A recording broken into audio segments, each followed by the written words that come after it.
পরিবর্তন হয়ে গেছে ফিফা ক্লাব বিশ্বকাপের ফরম্যাট। ফিফা ক্লাব বিশ্বকাপ নতুনভাবে আয়োজন করতে যাচ্ছে বিশ্ব ফুটবলের সর্বোচ্চ নিয়ন্ত্রণ সংস্থা।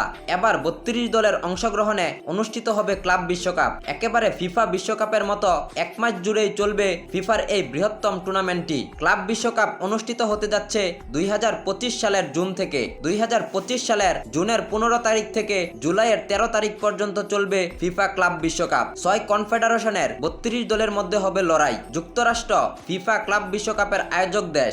11 সিটি ও 12 ভেন্যুতে অনুষ্ঠিত হবে ক্লাব বিশ্বকাপের এবারের আসরটি।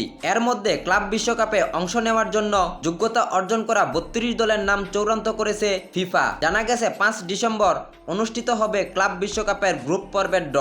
গত মাসে ক্লাব বিশ্বকাপের নতুন ট্রফি প্রকাশ করেছে বিশ্ব ফুটবলের সর্বোচ্চ নিয়ন্ত্রণ সংস্থা ফিফা। 5 ডিসেম্বর ড্রয়ের মধ্য দিয়ে জানা যাবে ক্লাব বিশ্বকাপে গ্রুপ পর্বে কে কার মুখোমুখি হচ্ছে। ক্লাব বিশ্বকাপ খেলার যোগ্যতা অর্জন করেছে ইউরোপের বড় বড় ক্লাবগুলো: Chelsea, Real Madrid, Manchester City, Bayern Munich, PSG, Inter Milan, Borussia Dortmund, Porto, Atletico Madrid, Benfica, Juventus, সালজবার্গের মতো ক্লাবগুলো খেলবে ইউরোপের প্রতিনিধি হিসাবে।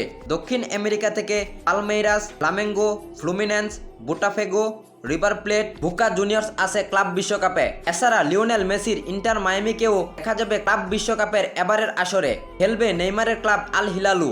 প্রিয় দর্শক, কেমন হবে 2025 সালে আয়োজিত নতুন ফরম্যাটের ক্লাব বিশ্বকাপটি? কমেন্ট করে জানাতে পারেন আপনার মূল্যবান মতামত। এছাড়াও খেলাধুলার সকল আপডেট সবার আগে পেতে হলে আমাদের চ্যানেলটি সাবস্ক্রাইব বা ফলো করতে ভুলবেন না।